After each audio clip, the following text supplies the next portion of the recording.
Hey, what's up, guys? This is Seth Kills, otherwise known as Nick, and today we're going to be talking about Andor, episode 5. And this episode is called The Axe Forgets. And compared to episode 3, episode 3 and episode 4, actually, because I actually did enjoy episode 4, this one was a little slow. I felt the pacing was a little bit off. The dialogue seemed a little bit off. And, I don't know, the whole, group not trusting Cassian, that carried over from episode 4 didn't really portray too well on screen. Um, I mean, Cassian wasn't really the strongest character, to be honest, in his own show. Stellan Skarsgård really did steal, the episodes 3 and 4, in my opinion. He kind of made it a little bit interesting, and then the introduction to Mothra, and introduction to her family in episode 4 was a little bit more compelling. This episode, we didn't get too much of Stellan, but anyways, this is going to be a spoiler review. Um, but overall, I would probably have to give my first impressions on this episode maybe even a 5 or a 6. I've been given, pretty much eights, 7 8s, um, from the past episodes, and I don't know, this one kind of fell a little short. Felt a little bit like the pacing fell off. Um, I mean, the actors did fine in their roles. Just some of the dialogue wasn't on point. Um, the one scene I did enjoy was actually the first scene of the episode is with Cyril and his mom, and they were just having a discussion. And you find out that she's going to be contacting, I guess, a powerful person on behalf of Cyril to give him, I guess, a job or a leg up on a new career. And it had an interesting, I mean, relationship because you find out that she's never visited him, um, at where he used to live when he had the perfect job, when he basically was successful as an officer. Some reason his mom never went to go visit him. So I kind of feel like the whole relationship they have is pretty interesting, and you kind of wonder where Cyril is going to be, like, end up, because is he going to go back to the security force? Um, is he just going to lay down and let the Empire, pretty much stomp all over him? Or is he going to do kind of like what his mom thinks he's going to do? Because I think he had the option to stay. He's just going to be monitored, or, the Empire is going to be taking control. But I guess maybe I must have missed it, but maybe his captain, fired him after that meeting, but I don't remember that. So it's going to be interesting what's going to be happening to his character.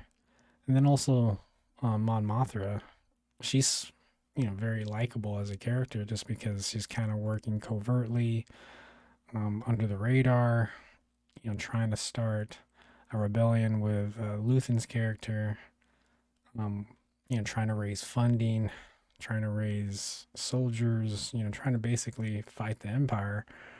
And you're kind of seeing it from the ground up, which I'm more interested in that, and then also more interested into the Empire and what they're doing in the background.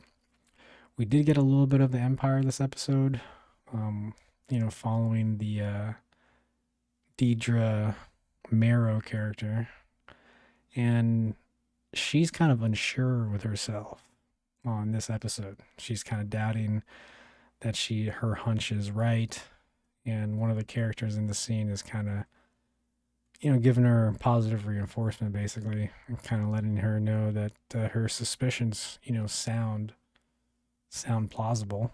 And she even says that if she was going to be attacking the Empire, that she would spread it out. And there's one piece of dialogue that guy says in this scene where he says, random, it's too random to be random. I don't know if there's like a chart of things that are too random that sparks, you know, curiosity to why it's too random, and leads into evidence that there might be a rebellion. But I don't know. Maybe she has some secret graphs or something. I don't. That wasn't shown on screen, but that's pretty much all we get of her. Stellan Skarsgård, we only get a scene with him at the end, and I mean, although I did, I was very thankful to see him in the episode. I was worried we weren't going to see him at all, but even he's kind of doubting, the plan, and kind of wondering if he's made the right decision. And at this time he's kind of waiting for contact from Cassian or the crew to see where they are in the mission. That's the only scene we get with Stellan. We do see Mon Mothra. She has a family scene, and you find out that she has a daughter who's very spoiled and is giving her an attitude and pretty much disrespecting her. That's pretty much the scene, and the husband is there just kind of supporting it. So the husband's pretty much a douchebag and an asshole combined in a cake. But anyways, you do get another scene with them in a limo, and they're heading, I guess, to, I don't know, like a party or maybe to the Senate. But they have a little bit of dialogue, and he tells the driver, after them kind of disagreeing about what happened earlier, I guess, and she knew the driver's name. He tells them to go on the speedway to get there faster. But that's pretty much all we get of them, But it's very choppy. I know this show has a lot of characters, but they didn't do, the whole editing, all the scenes that they were in this episode that they wanted to fit in this episode very well. It just seems like there was stuff cut out. But we do get a lot of Cassian in this episode and the crew. And the character that plays Arvel was going through his stuff.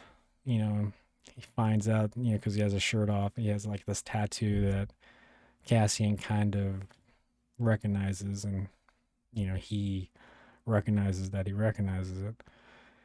And he questions him, because he's trying to find a little bit more information on him, because he hasn't been really telling anybody much about him. And the one thing I hate about this is that, why wouldn't they just tell him the truth, to stop the suspicions? Because, even the truth is not too bad. He's being paid to be there. And you find out, later on the episode, he just tells him the truth because that same character that was going through his stuff earlier in the episode basically, puts a knife to his throat, finds the kyber crystal, questions the fact that he's taking treasure to a robbery, a heist, and, thinks that he's being honest, basically. So Cassian, scared that, he doesn't want to be looking behind his back during the job, he just comes out and tells them, which is obviously the best course of action. I don't know why the original plan was to keep that from him, but that seemed to cool him down, and they just basically want to make sure, he's dependable. And he kind of reassures him that he's there for the money, and, as long as he's going to get paid, obviously he's going to be dependable. But I just didn't like that because, it seems like they just added that drama, just kind of like a filler for this episode, because nothing else really happens. They're walking to the mission, they're preparing for the mission. They talk about, how the heist is going to happen. Andor, wants to pilot the ship. He doesn't trust anybody else to do it. At first, they disagree, but Andor basically says, hey, I'm the one risking my life as well on this ship, so I'm going to be driving it. And they just kind of agree, So it kind of felt, all over the place with this episode. Um, they're meeting up, the guy that's working with the Empire, that's an officer, and he's preparing for their arrival. And, at the end of the episode, they get to the place and they, signal him that they're there. And that's pretty much where the episode ends. And like I said, we get sprinkles of characters and various scenes, and each character kind of, took one or two steps this episode and kind of stopped. So, I don't know, this episode didn't really do it for me. I hope episode 5 is going to be better. Oh, sorry, episode 6. And I think we're getting like 18 of these, right? If I'm not mistaken. But this episode definitely did feel like a filler episode. I did enjoy this one scene, though, that I forgot to mention, where they're at a campfire and, they're basically sharing a meal, camaraderie, getting a little bit more familiar and comfortable with each other. But the girl that's the leader of the crew, is, I guess, worried that Andor is trying to move in on her chick. So she kind of steps in awkwardly every once in a while. And in the scene, while, he's already received a drink from one of the other characters, he's trying to pass a drink on to the girlfriend, I guess, of the leader. And I forgot her name, who's leading the crew. But that's her girlfriend, and she just kind of steps right in the middle steps right in the middle and then takes the drink from her girlfriend's hand that she originally, took from Andor before she even took a drink, kind of like claiming her property. So I don't know. It was very kind of, I don't know, corny, a little cringy. But, before she stepped in and kind of ruined the moment where they're, about to basically, making steps to trust each other more, you get something like that just pulls you out, and it's just like silly. But yeah, that's episode 5. Like I said, it was definitely very, very slow, and poorly edited, and kind of rough on the pacing. So like I said, I enjoyed episode 3 and 4. Episode 1 and 2 was similar to this episode.